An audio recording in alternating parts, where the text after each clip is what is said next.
Greetings, everyone. Hey, how you doing? It's Matt Sella. Today, we are doing a spoiler talk review for The Owl House Season 2, Episode 3, dubbed Echoes of the Past. Joined with me, as always, via Satellite Radio, it's my good friend Marc, aka Marcello the Stupendous, aka the Land of Opportunity in human form. That's right, folks, it's Marc. How you doing out there, Marc? I will one day rule over all, but for now, I'm going to keep eating these frozen grapes that I made because they're delicious and refreshing. Aw, and you didn't save any for me, but that's alright, folks. We're gonna get right into this review. But before we do that, may I remind you, folks, here on the Matthew Sella podcast channel, we like to talk about animation, whether in TV or movies. So if you enjoy hearing discussions like this, please consider subscribing to my channel, like reviews like this, and check out some of our other reviews. Marc and I have checked out shows like Invincible, or one of our flagships, DuckTales. We enjoyed the hell out of that series, didn't we, Marc? Oh yeah, and also some fun one-off things like some Hell of Boss, Has Been Hotel, and Long Gone Gulch. So be sure to check that out, along with other series with other co-hosts that I've had the pleasure to review alongside with. Well, without further ado, Marc, why don't you let the fine folks know what is Echoes of the Past all about? Well, Matt, I'm glad you asked that. Luz has finally perfected an invisibility spell combo that remains effective so long as she holds her breath, while King once again proclaims his reign over all of demons. This irks Lilith, who insists that at no point were the demons ever united under one banner until Emperor Bellows, and that such things are simply impossible. So, King takes them to his castle, which is on an undisclosed, unmarked island somewhere in the Boiling Isles, and we begin to learn more about his past, including strange, possibly prehistoric, at least to the Boiling Isles, runes and glyphs and carvings all over this strange tower, and maybe a strange monster hunting them? Is Ida going to show up to save the day? All this and more, and maybe some revelations as to King's origins, and whether or not he may truly be a king will be revealed in this episode.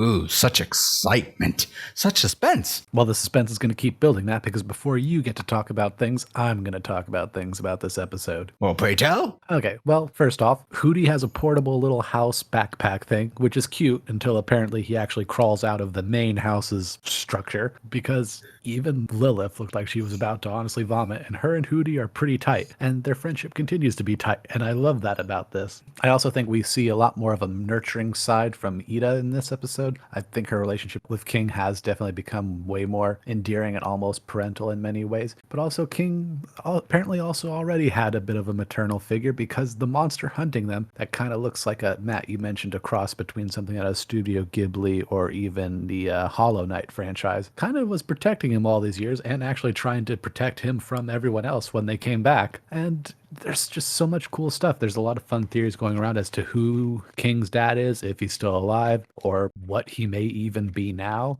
It was a fun episode. I'm not sure how much it's going to interact with other elements that have been established, but it's definitely something fun on the back burner, and I'm looking forward to seeing more, and I hope it can intertwine a little bit into the main narrative. And I know, Matt, you were a big fan of King to begin with, so I mean, how did you think about King's big revelations in the episode that honestly, for a moment, looked like it was about to mentally break the poor little guy? So yeah, my thoughts on this episode, I say are pretty straightforward. Yes, I love King. He's actually my favorite character in this entire franchise right now. I love the fact that we got more of a, I won't say a complete origin for him, but we now know where he came from and how he came to be one of Ida's best friends and, in a way, a son to her. And I just love the whole unraveling that we learned that, okay, maybe King wasn't cursed, but maybe he is like the son to a creature king of some sort. And I love the fact that during these 8 years, this playing on that King has been doing along with Ida kind of became this unfortunate reality for him that he strongly believed came tumbling down once he kind of learned how all of this went down after Luz and the others managed to go to that island to uncover a lot of these secrets. And the way King took it, I thought the strength of this episode definitely comes down to King's dialogue and script. I thought it was very organic and it felt natural to me with the way how someone who lived a lie was suddenly smacked with the truth probably would handle this situation, and I really like that. I thought they did a fantastic job in that regard. Now, with that all said, where is this going to go for King? I honestly don't know. I had a question for you, Marc, that I'm sure you've already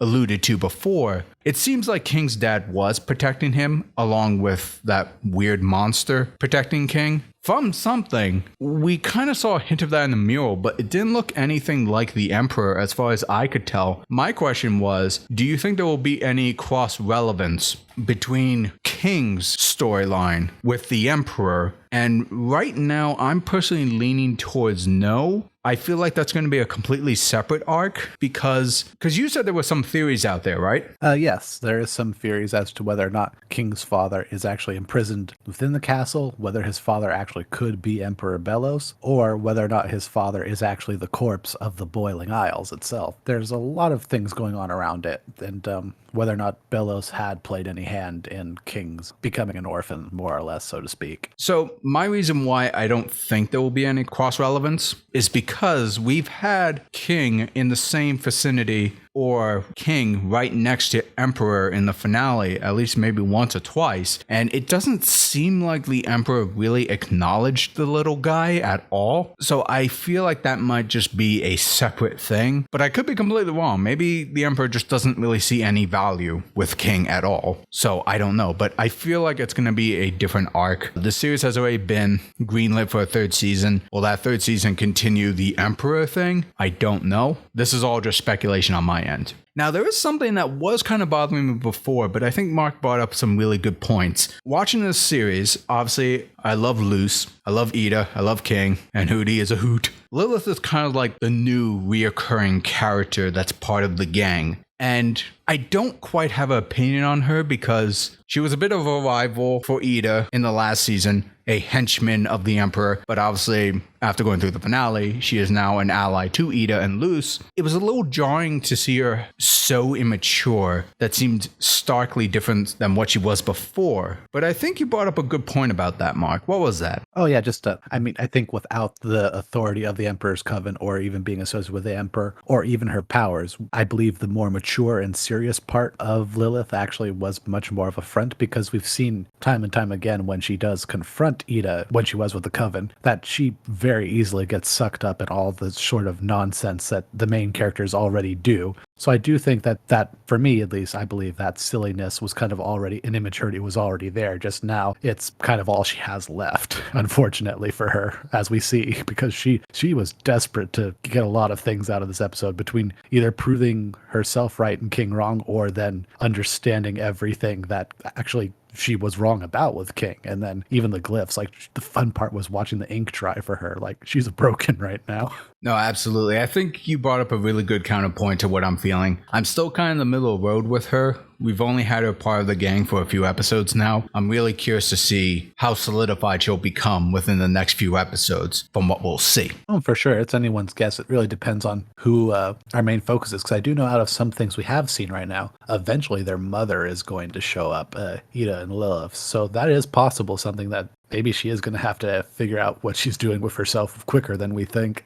Oh, very true. I didn't even think about that. And although he's inanimate, I do automatically love Jean-Luc, King's new best inanimate minion. And I like that his horn's back now. I think it's really cute. I don't doubt they won't, but I do hope there aren't any animation errors in the future and we just always see his two proper horns now. Oh yeah, that's a good point. Some shows do that when they put certain episodes in different production line. Continuity can get lost in the ether sometimes, but I have a strong feeling, Marc, that's not really going to be an issue here. Oh, I don't think it will either. I hope the series continues to have the high production I would come to expect of it. Oh, one last point we should probably bring up, Marc, because you and we had high appreciation for this. I actually really liked the King Island and how dreary it was, how much attention to detail it had. It was very somber, very dreary, and felt very different from the usual settings we see here on the Boiling Isles. No, yeah, the Boiling Islands have always been weird and creepy and in many cases ugly, but they've always had some level of whimsy to them. This definitely felt ominous and very foreboding. Like even if that monster wasn't there, the atmosphere alone was definitely enough to get your attention and go, oh, this is something different. This is something new and possibly just dangerous on its own. And this might be a cliche phrase or what have you, but I actually found the setting to be, in a way, more cinematic than what we've seen in previous settings. But that's just my opinion. Oh, for sure. But Matt, before we get ready to wrap things up, there are a few bits of notes to go over here. What's that? First of all, I'd like to congratulate Alex Hirsch, creator of Gravity Falls, and the voice of Hootie and King, for really doing a great job of King there. He really sounded like a broken little demon dog Cubone thing. But also, congratulations to Owl House. It won a Peabody Award. Oh, fantastic. Wonderful. Show definitely deserves recognition. It's a lot of fun. Oh yeah, I'm very happy for it. Here's hoping it continues to get some recognition and maybe gets day-and-day releases with Disney Plus now. Please do. And if this show continues to grow, and maybe people in the comment section will let me know, if there's a plush of King, I want it. Yeah, official or Etsy, but it has to be a really good Etsy. Really, really good Etsy, because King is too goddamn adorable. We only expect the best for King. He is our ruler, after all. Show him some respect. Hail King. Well, folks, you heard our opinion, but now we want to hear yours. Let us know in the comment section below, what did you think of this episode of The Owl House, Season 2, Episode 3, Echoes of the Past? Did you like it? Did you not like it? Share your thoughts. Join the conversation. Be sure to like, share, subscribe, ring that bell to be notified when new videos drop. And if you want to support me directly, consider going to my Patreon. And if you want to watch me do some animation, be sure to check out my Twitch channel. I usually stream every weekend, either on Saturday or Sunday. Check out my schedule to learn more. Links are in the description below. This is Matt Sella. This is Mark. Thanking you all for tuning